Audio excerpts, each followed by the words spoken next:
Hello everyone, welcome back to our YouTube channel. तो आज के इस क्लास में हम लोग कवर करने वाले हैं क्लास 12 हिस्ट्री यानी इतिहास का 2022 का न्यू पैटर्न का मॉडल पेपर। जी हाँ, तो आपको मेरे साथ क्लास के लास्ट तक जरूर बने रहना है, क्योंकि हम लोग यानी जो आपका बोर्ड एग्जाम 2022 में होने वाला है उसका नया न्यू पैटर्न का मॉडल पेपर कवर करेंगे। तो आपको वीडियो को लास्ट तक जरूर देखना है। अगर अच्छी लगे तो लाइक कर देना और अपने दोस्तों में शेयर कर देना है। अगर आप इस चैनल पर पहली बार आए हैं तो चैनल को सब्सक्राइब करके बेल आइकन को दबा लेना है। और मैं जितने भी आपको क्वेश्चन कराऊंगा तो आपको एक एक क्वेश्चन को बहुत ही ध्यान से देखना है। जी हाँ, बहुत ही इंपॉर्टेंट क्वेश्चन है, ये क्वेश्चन आपको एग्जाम में आएगा। चलिए तो हम लोग क्वेश्चन आंसर की ओर चलते हैं और सारे बच्चे कमेंट में आंसर बताते चलेंगे मुझे कौन सा आंसर करेक्ट होगा। चलिए, तो यहाँ पे कुछ इंस्ट्रक्शन दिए हुए हैं तो आप लोग पढ़ लीजिएगा। हम लोग क्वेश्चन आंसर की ओर चलते हैं, क्वेश्चन आंसर कवर करेंगे और जितने भी बच्चे क्लास में जुड़े हुए हैं सारे बच्चे क्लास में आंसर देने की कोशिश करेंगे। चलिए, क्वेश्चन नंबर 1 स्क्रीन पे दिख रहा है। क्या है क्वेश्चन नंबर 1 में? कृष्णदेव राय संबंधित है। जी हाँ, तो कृष्णदेव जो राय है वो किससे संबंधित है? यानी बहमनी से या जौनपुर से या मथुरा से या विजयनगर से। चलिए, तो कौन सा करेक्ट हो जाएगा? आपका ऑप्शन नंबर डी हो जाएगा। जी हाँ, यानी विजयनगर से संबंधित है कौन? कृष्णदेव राय। चलिए, अब नेक्स्ट क्वेश्चन देखेंगे हम लोग, क्वेश्चन नंबर 2। सारे बच्चे जब कमेंट में आंसर जल्दी देने की कोशिश कीजिएगा ताकि हम लोग जल्दी कवर कर लेंगे मॉडल पेपर को। चलिए, क्वेश्चन नंबर 1 2 स्क्रीन पे आ चुका है। क्या है? तुम मुझे खून दो मैं तुम्हें आज़ादी दूंगा, ये किसने कहा था? चलिए, तो आंसर दीजिए सारे बच्चे। तो यहाँ पे आपका ऑप्शन नंबर बी हो जाएगा, यानी सुभाष चंद्र बोस ने कहा था। चलिए, अब इसी तरह क्वेश्चन नंबर 3 देखेंगे। क्या है क्वेश्चन नंबर 3 में? पद्मावत के रचयिता कौन है? पद्मावत के रचयिता तो कौन थे वो आपको आंसर देने हैं। तो यहाँ पे 3 का आपका ऑप्शन नंबर बी हो जाएगा, यानी मलिक मोहम्मद जायसी। ये पद्मावत की क्या थे? रचयिता थे, उन्होंने रचना की थी पद्मावत की। चलिए, अब अगला क्वेश्चन देख लेंगे हम लोग, क्वेश्चन नंबर 4। इसी तरह से आप लोग आंसर देते चलिएगा कमेंट बॉक्स में। वीर शैव पंथ के प्रवर्तक थे, तो कौन प्रवर्तक थे उसके? रामानुज, रामानंद, शंकराचार्य या बसवन्ना? तो यहाँ पे 4 का आपका ऑप्शन नंबर डी हो जाएगा, यानी बसवन्ना क्या थे? वीर शैव पंथ के प्रवर्तक थे। चलिए, अब नेक्स्ट क्वेश्चन देख लेते हम लोग, क्वेश्चन नंबर 5।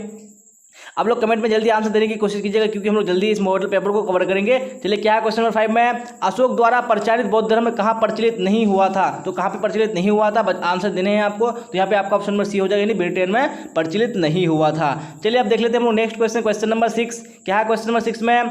मगध साम्राज्य की आरंभिक राजधानी कहाँ थी? जी हाँ, शुरुआती राजधानी कहाँ थी मगध साम्राज्य की? बतानी है आपको। तो यहाँ पे आपका ऑप्शन नंबर सी हो जाएगा, यानी जो आरंभिक राजधानी थी मगध साम्राज्य की वो हो जाएगा आपका राजगीर है। चलिए, देख लेते हैं इसी तरह से हम लोग नेक्स्ट क्वेश्चन, क्वेश्चन नंबर 7। क्या है क्वेश्चन नंबर 7 में?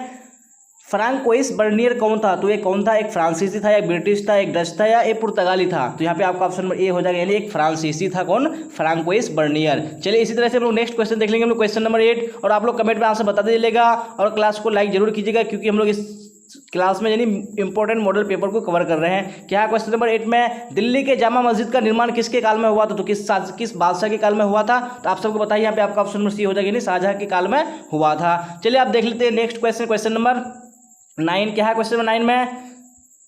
सांची में पत्थरों पर किस पुस्तक की कहानियों का अंकन है? जी हाँ, तो सांची में जो पत्थर है उस पर किस पुस्तक की कहानियों को वर्णन है वो आपको बताने हैं। तो यहाँ पे जो आपका आंसर हो जाएगा ऑप्शन नंबर बी हो जाएगा, नहीं जातक। जी हाँ, चलिए आप देख लेंगे हम लोग क्वेश्चन नंबर 10। आपको क्लास के लास्ट से जरूर बने रहना है। जी हाँ, क्योंकि हम लोग इस मॉडल पेपर में 100 क्वेश्चन को करेंगे जो कि आपको यहाँ से कम 20 से 30 प्रश्न एग्जाम में जरूर पूछा जाएगा। तो आपको एक एक प्रश्न को ध्यान से देखना है। क्या है क्वेश्चन नंबर 10 में? 1500 ईस्वी और 1000 ईस्वी के बीच के वेद का संकलन हुआ, तो किस वेद का संकलन हुआ था बताने हैं आपको। सामवेद, अर्थवेद, यजुर्वेद या ऋग्वेद? तो यहाँ पे आपका 10 का ऑप्शन नंबर डी करेक्ट हो जाएगा, यानी ऋग्वेद का क्या हुआ था? संकलन हुआ था। चलिए, देख लेते हैं क्वेश्चन नंबर 11। क्या है क्वेश्चन नंबर 11 में? यूरोप का समुद्रगुप्त कौन था? चलिए, बताने हैं आपको जो यूरोप का समुद्रगुप्त है वो कौन था। तो यहाँ पे आपका ऑप्शन नंबर बी हो जाएगा, यानी कौन था? नेपोलियन था। चलिए, आप देख लेंगे हम लोग नेक्स्ट क्वेश्चन, क्वेश्चन नंबर 12। क्या है क्वेश्चन नंबर 12 में?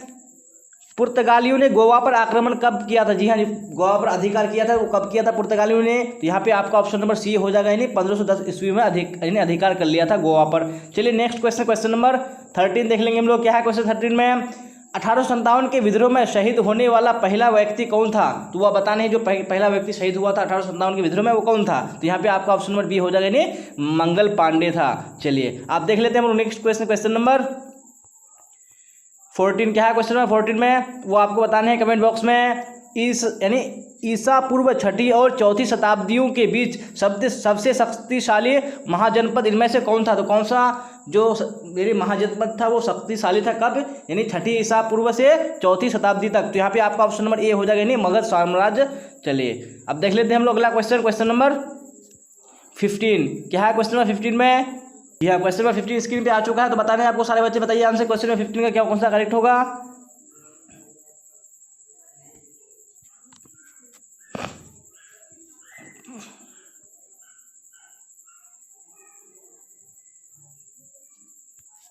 चलिए क्वेश्चन नंबर 50 स्क्रीन पे आ चुका है, बताइए कौन सा करेक्ट होगा। इनमें से कौन हड़प्पा सभ्यता का पुरास्थल नहीं है, तो कौन सा पुरास्थल नहीं है, तो यहाँ पे आपका ऑप्शन नंबर सी हो जाएगा। जी हाँ, अंतर जोखिरा जो है ये पुरास्थल नहीं है हड़प्पा सभ्यता का। चलिए अगला क्वेश्चन देख लेंगे हम लोग, क्वेश्चन नंबर 16। क्या है क्वेश्चन नंबर 16 में, अल बैरूनी भारत की शताब्दी में आया था, कौन सी शताब्दी में आया था अल बैरूनी भारत, तो यहाँ पे 16 का आपका ऑप्शन नंबर बी हो जाएगा, यानी 10वीं शताब्दी में वो भारत आया था। चलिए अब क्या है क्वेश्चन नंबर 17 में, भारत का अंतिम वायसराय कौन था। जी हाँ, तो बताने हैं आपको जो अंतिम वायसराय था कौन था, तो यहाँ पे आपका जो करेक्ट आंसर हो जाएगा 17 हो जाएगा, यानी माउंटबेटन था भारत का अंतिम वायसराय। चलिए आप देख लेते हैं अगला क्वेश्चन, क्वेश्चन नंबर 18। क्या है क्वेश्चन 18 में, भारत छोड़ो आंदोलन शुरू हुआ था, वो कब शुरू हुआ था आप सबको बताइए। यहाँ पे आपका ऑप्शन नंबर बी हो जाएगा, 1942 ईस्वी को भारत आंदोलन शुरू हुआ था, यानी भारत छोड़ो आंदोलन। चलिए आप देख लेंगे नेक्स्ट क्वेश्चन, क्वेश्चन नंबर 19। क्या है क्वेश्चन 19 में, खुद्दक निकाय का संबंध है, तो वो किससे संबंध है उसका, यहाँ पे जो आपका ऑप्शन नंबर 19 का बी हो जाएगा। जी यानी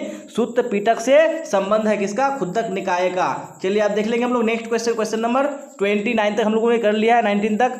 20 में क्या है, शंकराचार्य का मत कहलाता है, तो क्या मत कहलाता है उसका, तो यहाँ पे आपका ऑप्शन नंबर हो जाएगा, यानी बी क्या कहलाता है, अद्वैतवाद कहलाता है। चलिए इसी तरह हम लोग नेक्स्ट क्वेश्चन, क्वेश्चन नंबर 21 देखेंगे। चलिए हम लोग स्पीड में कवर करेंगे इस मॉडल पेपर को। चलिए क्या है क्वेश्चन 21 में, निम्नलिखित में से कौन सा जैन साहित्य है, तो कौन सा जैन साहित्य है, प्रबंध कोश, आराधना कोश, मध्यमिका सूत्र या अष्टांग हृदय, तो यहाँ पे 21 का आपका ऑप्शन नंबर सी हो जाएगा। जी हाँ, यानी मध्यमिका सूत्र ये क्या है, जैन साहित्य है। चलिए अब देख लेंगे हम लोग नेक्स्ट क्वेश्चन, क्वेश्चन नंबर 22। क्या है क्वेश्चन 22 में, संथाल विद्रोह हुआ था, तो कब हुआ था वो आपको बताने हैं, तो यहाँ पे 22 का आपका करेक्ट आंसर हो जाएगा आपको ऑप्शन नंबर बी, यानी 1855 से 1856 ईस्वी के बीच में हुआ था। चलिए अगला क्वेश्चन, क्वेश्चन नंबर 23। क्या है क्वेश्चन नंबर 23 में, किस वर्ष अस्थाई बंदोबस्त की व्यवस्था लागू हुई थी, तो कब अस्थाई बंदोबस्त की व्यवस्था लागू हुई थी, तो यहाँ पे 23 का जो आपका आंसर करेक्ट हो जाएगा, यानी 1793 ईस्वी में लागू हुई थी। चलिए अब देख लेंगे नेक्स्ट क्वेश्चन, क्वेश्चन नंबर 24। क्या है क्वेश्चन 24 में, मुगल चित्रकला किसके समय में अपने चरमोत्कर्ष पर पहुंचा, तो किसके समय में, बाबर, अकबर, जहांगीर या शाहजहां, तो यहाँ पे आपका 24 का ऑप्शन नंबर सी हो जाएगा, यानी जहांगीर के काल में चरम उत्कर्ष पर पहुंचा था कौन, मुगल चित्रकला। अब देख लेंगे हम लोग नेक्स्ट क्वेश्चन, क्वेश्चन नंबर 25। क्या 25 में, विजयनगर पर शासन करने वाला प्रथम राजवंश कौन, तो यहाँ पे जो आपका ऑप्शन नंबर हो जाएगा सी करेक्ट हो जाएगा, यानी संगम वंश। चलिए अब देख लेंगे हम लोग नेक्स्ट क्वेश्चन, क्वेश्चन नंबर 26। क्या है 26 में, पहला हिल स्टेशन कौन था। जी हाँ, बताने को पहला हिल स्टेशन कौन था, तो यहाँ पे जो आपका आंसर करेक्ट हो जाए, नहीं ए हो जाएगा, शिमला। ये क्या था, ये पहला हिल स्टेशन था। चलिए अब देख लेंगे नेक्स्ट क्वेश्चन, क्वेश्चन नंबर 27। क्या है क्वेश्चन नंबर 27 में, बाबा गुरु नानक का जन्म किस वर्ष हुआ था, तो कौन सी ईस्वी में हुआ था, चलिए बताने हैं आपको, तो यहाँ पे आपका ऑप्शन नंबर ए हो जाएगा, यानी 1469 ईस्वी को बाबा गुरु नानक का जन्म हुआ था। चलिए अब देख लेंगे नेक्स्ट क्वेश्चन, क्वेश्चन नंबर 28। आप लोग कमेंट में जरूर आंसर बताइएगा अपना कौन सा करेक्ट होगा। क्या है 28 में, पंच चिन्ह वाले सिक्के बने होते हैं, तो किसके बने होते हैं, सोने, चांदी, तांबे या बी और सी दोनों, तो यहाँ पे करेक्ट आंसर आपका हो जाएगा ऑप्शन नंबर डी, यानी चांदी और तांबे के बने होते हैं। चलिए देख लेंगे हम लोग अगला क्वेश्चन, क्वेश्चन नंबर 29। क्या है 29 में, मौर्यकालीन कलिंग राज्य स्थित था, तो वो कहाँ पे स्थित था वो बताने हैं आपको, वर्तमान उत्तरी उड़ीसा में या वर्तमान पूर्वी उड़ीसा में, वर्तमान पश्चिमी उड़ीसा में या वर्तमान दक्षिणी उड़ीसा में, तो यहाँ पे 29 का आपका ऑप्शन नंबर डी हो जाएगा, नहीं वर्तमान दक्षिणी उड़ीसा में स्थित था। चलिए अब इस तरह देख लेंगे हम लोग नेक्स्ट क्वेश्चन, क्वेश्चन नंबर 30। क्या 30 में, गंगापुत्र किसे कहा जाता था, तो किसको गंगापुत्र कहा जाता था, युधिष्ठिर को या भीष्म को या अर्जुन को या भीम को, तो बताइए कौन सा आपका करेक्ट हो जाएगा आंसर 30 का, यहाँ पे जो आपका ऑप्शन नंबर बी हो जाएगा, यानी भीष्म को क्या कहा जाता था, गंगापुत्र कहा जाता था। चलिए अब देख लेंगे next question, question number 31। Ashok की कलिंग विजय का उल्लेख मिलता है, तो वो किस में मिलता है, 10वें अभिलेख में या 11वें अभिलेख में या 12वें अभिलेख में या 13वें अभिलेख में, तो यहाँ पे 31 का आपका ऑप्शन नंबर डी हो जाएगा, यानी 13वें अभिलेख में मिलता है। चलिए देख लेंगे नेक्स्ट क्वेश्चन, क्वेश्चन नंबर 32। क्या है 32 में, सम्राट अशोक के अभिलेखों को पढ़ने का श्रेय किसे दिया जाता है, तो किसको दिया जाता है, तो आपको बताने हैं, तो यहाँ पे 32 का आपका ऑप्शन नंबर ए हो जाएगा, यानी जेम्स प्रिंसेस को दिया जाता है, यानी अभिलेखों को पढ़ने का श्रेय। चलिए अब नेक्स्ट क्वेश्चन, क्वेश्चन नंबर 33। क्या है 33 में, सिंधु घाटी सभ्यता या हड़प्पा सभ्यता से संबंधित प्रसिद्ध स्थल लोथल किस राज्य में अवस्थित है, तो बताने हैं आपको लोथल किस राज्य में अवस्थित है, तो यहाँ पे आपका ऑप्शन नंबर डी हो जाएगा, यानी गुजरात राष्ट्र में अवस्थित है। चलिए अब नेक्स्ट क्वेश्चन, क्वेश्चन नंबर 34। क्या है 34 में, सिंधु घाटी सभ्यता से संबंधित सर्वप्रथम किस स्थल की खुदाई की गई थी, तो कौन से स्थल की खुदाई की गई थी, तो यहाँ पे 34 का आपका ऑप्शन नंबर बी हो जाएगा, यानी हड़प्पा की खुदाई की गई थी। अब नेक्स्ट क्वेश्चन देख लेते हैं हम लोग, क्वेश्चन नंबर 35। आप लोग कमेंट में इसी तरह से आंसर बताते चलेगा सारे क्वेश्चंस का। हड़प्पा की बस्तियों की खुदाई की, तो किसने खुदाई की थी हड़प्पा की बस्तियों की? तो यहाँ पे 35 का आपका करेक्ट आंसर हो जाएगा डी, ए और सी दोनों, यानी सर जॉन मार्शल और मार्टिमर व्हीलर ने की थी। चलिए अब इसी तरह नेक्स्ट क्वेश्चन देख लेंगे हम लोग, क्वेश्चन नंबर 36। क्या 36 में भारतीय स्वतंत्रता अधिनियम कब बना? तो वो कब बना था तो वो आपको बताने हैं। तो यहाँ पे 36 का जो आपका करेक्ट आंसर हो जाएगा, नहीं ऑप्शन नंबर बी हो जाएगा, 18 जुलाई 1947 ईस्वी को बना था। चलिए अब देख लेंगे हम लोग नेक्स्ट क्वेश्चन, क्वेश्चन नंबर 37। क्या है 37 में? किस शिलालेख में अशोक द्वारा कलिंग विजय का पता चलता है? तो कौन से शिलालेख में? यहाँ पे आपका हो जाएगा नहीं ऑप्शन नंबर डी हो जाएगा, 13वें अभिलेख में कलिंग विजय का पता चलता है। अब देख लेंगे नेक्स्ट क्वेश्चन, क्वेश्चन नंबर 38। क्या है 38 में? बिहार में नील आंदोलन की बागडोर महात्मा गांधी ने किस वर्ष संभाली थी? तो वो किस वर्ष संभाली थी नील आंदोलन की बागडोर? तो यहाँ पे 38 का जो करेक्ट आंसर हो जाएगा आपका ऑप्शन नंबर सी हो जाएगा, यानी 1917 ईस्वी में।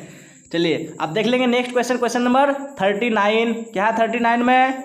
मुगल काल में सर्वाधिक उर्वर भूमि कौन सी थी? तो कौन सी भूमि सर्वाधिक उर्वर थी यानी उपजाऊ वाली थी? तो यहाँ पे 39 का जो आपका करेक्ट आंसर हो जाएगा आपका ऑप्शन नंबर डी हो जाएगा, यानी पोलज।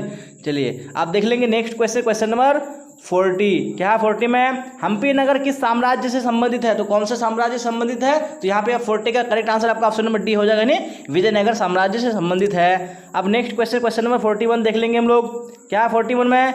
किस भू राजस्व व्यवस्था में सरकार ने भूमि का मालिकाना हक किसानों को दिया था? तो कौन सा वो भू राजस्व व्यवस्था था? तो यहाँ पे आपका ऑप्शन नंबर डी हो जाएगा, यानी रैयतवाड़ी व्यवस्था में जो सरकार ने भूमि का जो मालिकाना हक दिया था वो किसको दिया था? किसानों को दे दिया था। अब इसी तरह नेक्स्ट क्वेश्चन, क्वेश्चन नंबर 42 देख लेते हैं। क्या 42 में? सविनय अवज्ञा आंदोलन में गांधी जी के नमक कानून तोड़ा, कब तोड़ा था? वो आपको बताने हैं। तो यहाँ पे 42 का जो आपका करेक्ट आंसर हो जाएगा ऑप्शन नंबर ए हो जाएगा, यानी 1 अप्रैल 1930 को तोड़ा था। चलिए अगर कोई भी स्टूडेंट अगर नए हैं इस चैनल पे तो इस चैनल को सब्सक्राइब करके बेल आइकन को दबा लीजिएगा। अगर आप आर्ट्स के यानी 12th क्लास आर्ट्स के स्टूडेंट तो आप इस चैनल के माध्यम से सारे सब्जेक्ट की पढ़ाई बिल्कुल कर सकते हैं। चलिए क्वेश्चन नंबर 43 आपके स्क्रीन पे आ चुका है। क्या है 43 में? 1857 के विद्रोह के तात्कालिक कारण क्या था? तो कौन सा तात्कालिक कारण था? तो यहाँ पे जो आपका ऑप्शन नंबर सी हो जाएगा, यानी चर्बी वाला कारतूस, ये क्या था? तात्कालिक कारण था किसका? विद्रोह का। अब इसी तरह नेक्स्ट क्वेश्चन, क्वेश्चन नंबर 44। क्या है 44 में? मोहनजोदड़ो की खोज 1922 में किसने की थी? जी हाँ, तो किसने की थी मोहनजोदड़ो की खोज? तो यहाँ पे जो आपका ऑप्शन नंबर हो जाएगा सी हो जाएगा, यानी रखालदास बनर्जी ने की थी। अब देखेंगे नेक्स्ट क्वेश्चन, क्वेश्चन नंबर 45। क्या है 45 में? महात्मा गांधी 1917 में किसके अनुरोध पर चंपारण गए थे? तो किसके अनुरोध पर गए थे वो? तो यहाँ पे जो आपका आंसर करेक्ट हो जाएगा, नहीं राजकुमार शुक्ल जो कि किसान थे उसी के अनुरोध पर रिक्वेस्ट पर वो चंपारण गए थे। अब देख लेंगे हम लोग नेक्स्ट क्वेश्चन, क्वेश्चन नंबर 46। क्या 46 में? कितने वर्ष की आयु में महावीर ने घर का परित्याग किया था? कौन यानी कितने वर्ष की उम्र में उन्होंने घर को छोड़ दिया था? यहाँ पे जो आपका करेक्ट आंसर हो जाएगा 46 का वो ऑप्शन नंबर बी हो जाएगा, नहीं 30 वर्ष की उम्र में। अब देखेंगे नेक्स्ट क्वेश्चन, क्वेश्चन नंबर 47। क्या 47 में? 510 ईस्वी में सती प्रथा के साक्ष्य अभिलेख कहाँ मिला है? तो बताने आपको कहाँ मिला है सती प्रथा के साक्ष्य अभिलेख? तो यहाँ पे जो आपका आंसर करेक्ट हो जाएगा, नहीं ऑप्शन नंबर डी एरन में मिला है। अब देखेंगे नेक्स्ट क्वेश्चन, क्वेश्चन नंबर 48। क्या 48 में? क्षत्रिय शब्द का साहित्यिक अर्थ है? तो क्या अर्थ है? राजा, लड़ाकू, रक्षक या राज्य पर अधिकार होना? तो यहाँ पे आपका ऑप्शन नंबर डी हो जाएगा, यानी राज्य पर अधिकार होना, ये क्षत्रिय शब्द का साहित्यिक अर्थ है। अब देखेंगे नेक्स्ट क्वेश्चन, क्वेश्चन नंबर 49। क्या है 49 में? प्राचीन भारत के महाकाव्य के नाम है? तो कौन से महाकाव्य है प्राचीन भारत के? तो यहाँ पे आपका ऑप्शन नंबर ए हो जाएगा, यानी महाभारत। चलिए अब इसी तरह नेक्स्ट क्वेश्चन, क्वेश्चन नंबर 50 देख लेंगे हम लोग। 50 पे आ चुके हैं। चलिए क्या है 50 में? फ्रांसवा बर्नियर था, तो वो क्या था वो बताने हैं आपको। तो यहाँ पे जो करेक्ट आंसर हो जाएगा आपका ऑप्शन नंबर ए। जी हाँ, क्या था वो? चिकित्सक था, एक फिजिशियन था। चलिए अब नेक्स्ट क्वेश्चन, क्वेश्चन नंबर 51 देखेंगे। क्या 51 में? सिंधु घाटी निवासियों को किस धातु का ज्ञान नहीं था? तो कौन सा धातु था जिसका ज्ञान नहीं था सिंधु घाटी निवासियों को? सोना, चांदी, लोहा, तांबा। तो यहाँ पे आपका ऑप्शन नंबर सी हो जाएगा, नहीं लोहा का उनको नॉलेज नहीं था। अब इसी तरह 51 हो चुका है। 52 देख लेंगे। हड़प्पा सभ्यता किस युग की सभ्यता है? तो वो कौन से युग की सभ्यता है? तो यहाँ पे आपका ऑप्शन नंबर बी हो जाएगा जी, है यानी कांस्य युग की सभ्यता है। कौन सी सभ्यता, यानी हड़प्पा सभ्यता।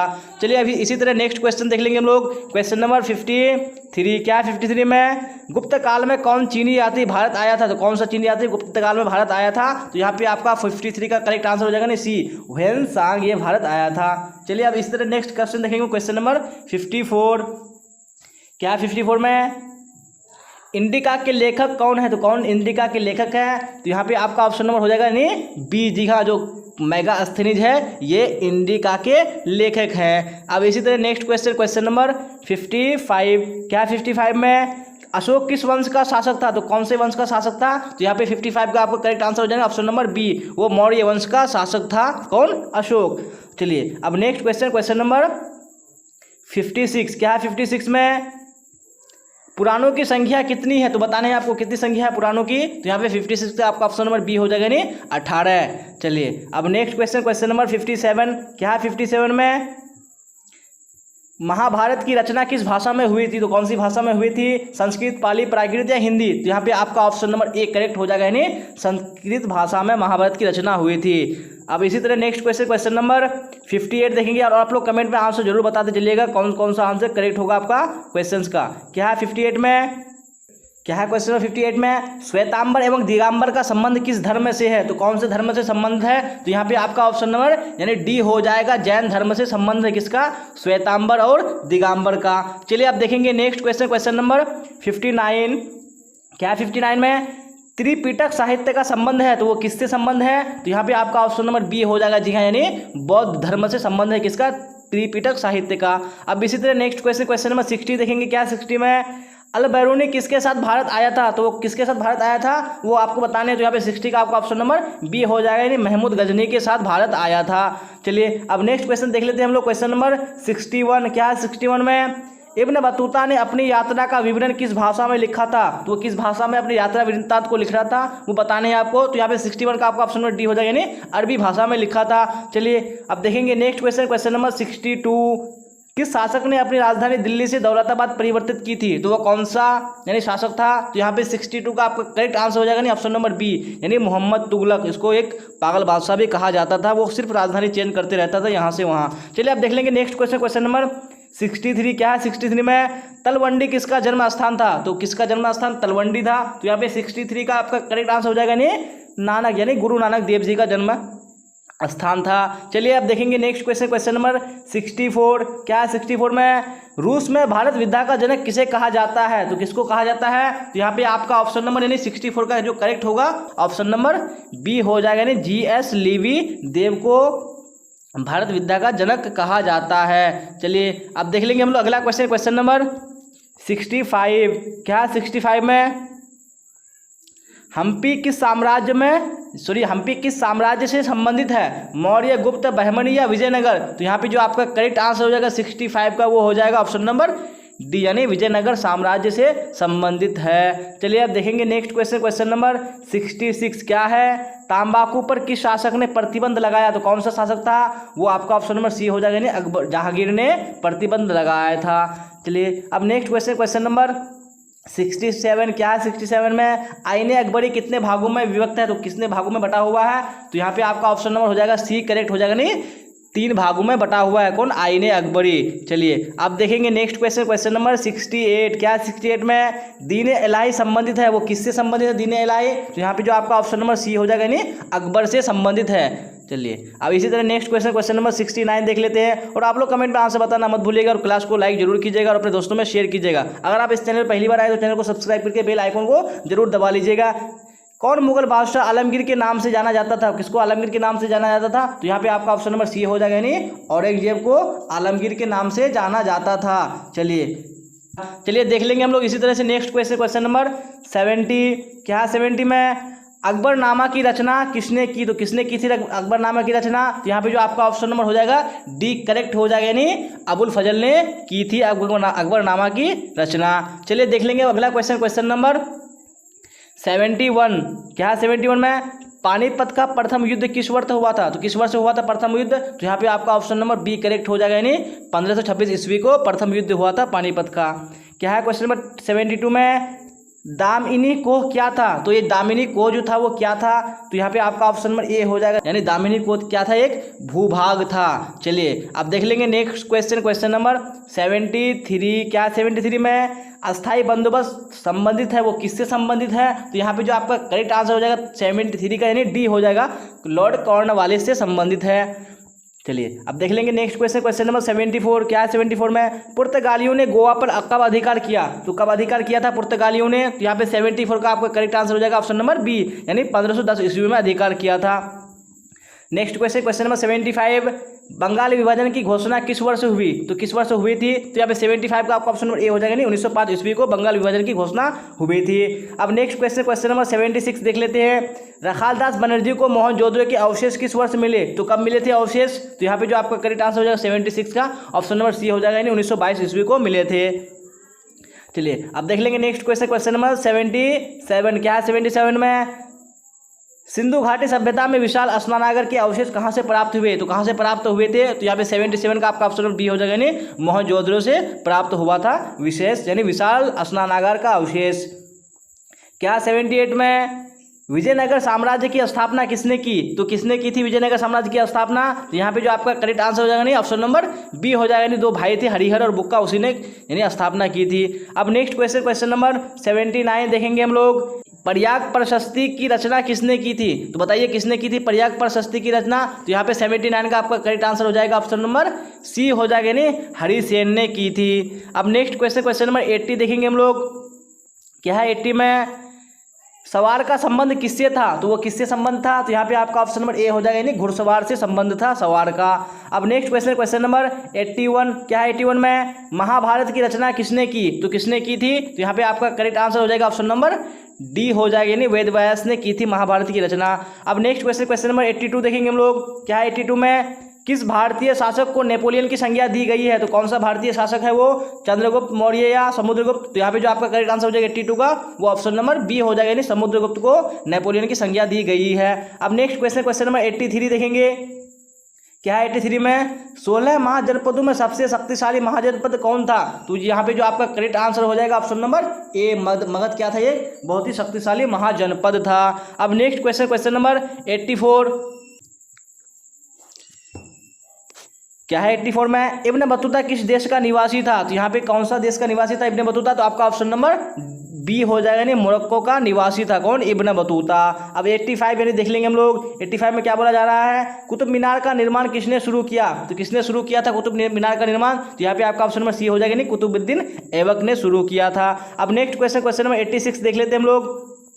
क्या है 86 में? उत्तर भारत में भक्ति आंदोलन का आरंभ किस संत ने किया था? तो किस संत ने किया था? तो यहाँ पे आपका ऑप्शन नंबर ए हो जाएगा, नहीं रामानंद ने किया था उत्तर भारत में भक्ति आंदोलन का शुरुआत। चलिए अब नेक्स्ट क्वेश्चन, क्वेश्चन नंबर 87। क्या है 87 में? किस वर्ष में सिंधु सभ्यता की खोजी गई? किस वर्ष खोजी गई थी सिंधु सभ्यता? तो यहाँ पे 87 का आपका ऑप्शन नंबर ए हो जाएगा, नहीं 1921 ईस्वी में खोजी गई थी। अब नेक्स्ट क्वेश्चन, क्वेश्चन नंबर 88 देखेंगे। क्या है 88 में? दीन इलाही किससे संबंधित है? तो वो किससे संबंधित है? तो यहाँ पे आपका ऑप्शन सी हो जाएगा, नहीं अकबर से संबंधित है दीन इलाही। अब 89 देख लेंगे इसी तरह से हम लोग। क्या है 89 में? स्थापत्य कला का सबसे अधिक विकास किसके समय में हुआ था? तो किसके समय में हुआ था स्थापत्य का विकास? तो यहाँ पे आपका 89 का हो जाएगा correct answer option number C, यानी शाहजहां के काल में हुआ था। चलिए अब नेक्स्ट क्वेश्चन, क्वेश्चन नंबर 90 देखेंगे हम लोग। क्या है 90 में? भारत का अंतिम मुगल शासक कौन था? तो यहाँ पे कौन अंतिम मुगल शासक था? तो यहाँ पे आपका ऑप्शन नंबर डी हो जाएगा, नहीं बहादुर शाह जफर ये अंतिम मुगल शासक था। चलिए अब नेक्स्ट क्वेश्चन, क्वेश्चन नंबर 91।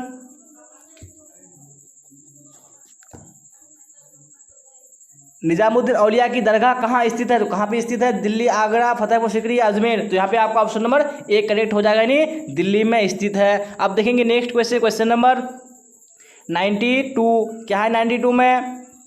किस रिपोर्ट का संबंध भारत में ईस्ट इंडिया कंपनी के क्रियाकलापों से है? तो कौन सा रिपोर्ट है? तो यहाँ पे जो आपका करेक्ट आंसर हो जाएगा ऑप्शन नंबर सी, 5वीं रिपोर्ट। अब देख लेंगे नेक्स्ट क्वेश्चन, क्वेश्चन नंबर 93 में क्या बोला जा रहा है? सम्राट अशोक के अभिलेख अधिकांशतः किस लिपि में है? तो वो कौन सी लिपि में है? तो यहाँ पे आपका ऑप्शन नंबर ए हो जाएगा, नहीं ब्राह्मी लिपि में है। अब नेक्स्ट क्वेश्चन देख लेंगे हम लोग, क्वेश्चन नंबर 94। क्या है 94 में? प्राचीन भारत के महाकाव्य के नाम है? तो क्या नाम है महाकाव्य का प्राचीन भारत का? तो यहाँ पे आपका ऑप्शन नंबर ए हो जाएगा, नहीं महाभारत। अब देख लेंगे नेक्स्ट क्वेश्चन, क्वेश्चन नंबर 95। क्या है 95 में? रामानंद के शिष्य कौन थे? तो कौन रामानंद के शिष्य थे? तो यहाँ पे आपका करेक्ट आंसर हो जाएगा ऑप्शन नंबर डी हो जाएगा। इनमें सभी क्या थे? रामानंद के शिष्य थे। अब देख लेंगे नेक्स्ट क्वेश्चन, क्वेश्चन नंबर 96। क्या है 96 में? किस ग्रंथ में आदम से लेकर अकबर के काल तक का इतिहास मिलता है? तो वो कौन सी ग्रंथ है? तो यहाँ पे आपका ऑप्शन नंबर बी हो जाएगा, अकबरनामा में आदम से लेकर अकबर के काल तक का इतिहास मिलता है। चलिए अब देख लेंगे नेक्स्ट क्वेश्चन, क्वेश्चन नंबर 97। क्या है 97 में? प्रथम बौद्ध संगीति कहाँ हुई थी? तो कहाँ पे हुई थी प्रथम बौद्ध संगीति? तो यहाँ पे आपका ऑप्शन नंबर डी हो जाएगा, नहीं राजगृह में हुई थी। चलिए देख लेते हैं नेक्स्ट क्वेश्चन, क्वेश्चन नंबर 98। क्या है 98 में? ऋग्वेद के पुरुष सूक्त में सर्वप्रथम किस वर्ण का उल्लेख मिलता है? तो कौन से वर्ण का मिलता है? तो यहाँ पे आपका ऑप्शन नंबर ए हो जाएगा, नहीं ब्राह्मण का मिलता है, फिर उसके बाद क्षत्रिय का, उसके बाद वैश्य का, उसके बाद शूद्र का मिलता है। चलिए अब देख लेंगे नेक्स्ट क्वेश्चन, क्वेश्चन नंबर 99। क्या है 99 में? रूस में भारत विद्या का जनक किसे कहा जाता है? तो किसको कहा जाता है? तो यहाँ पे आपका ऑप्शन नंबर कौन सा करेक्ट होगा? नहीं सी हो जाएगा, GS लिवी देव को कहा जाता है। अब इसी तरह नेक्स्ट क्वेश्चन, क्वेश्चन नंबर 100 देख लेंगे हम लोग। क्या है 100 में? हड़प्पा सभ्यता के उत्खनन की घोषणा जॉन मार्शल ने किस वर्ष की थी? तो कौन से वर्ष में की थी? तो यहाँ पे आपका 100 का करेक्ट आंसर हो जाएगा आपका ऑप्शन नंबर बी, यानी 1921 ईस्वी में की थी। जी हाँ, तो आज हम लोग इसी क्वेश्चन के साथ जो मॉडल पेपर है इतिहास का न्यू पैटर्न का हम लोगों ने कवर कर लिया है। अगर आपको अच्छी लगे तो लाइक कर देना है और अपने दोस्तों को शेयर कर देना है। अगर आप इस चैनल पर पहली बार आए तो चैनल को सब्सक्राइब करके बेल आइकन को दबा लेना है। अगर आपका कोई क्वेश्चन में डाउट हो या कोई क्वेरी हो तो आप कमेंट बॉक्स में कर सकते हैं, और डिस्क्रिप्शन में टेलीग्राम चैनल का लिंक दे दिया गया है, आप वहाँ से भी अपने डाउट्स को क्लियर कर सकते हैं। अगर आपको कुछ सिलेबस के बारे में और कुछ यानी आपके सब्जेक्ट के बारे में कुछ पूछना हो तो आप इस नंबर पे कांटेक्ट कर सकते हैं 7827276801। चलिए इस नंबर पे आप कांटेक्ट कर सकते हैं। तो यहाँ तक बने रहने के लिए आप सबका फिर से धन्यवाद। फिर मिलेंगे हम लोग अगली क्लास में। टिल देन बाय बाय, टाटा, see you on the next class.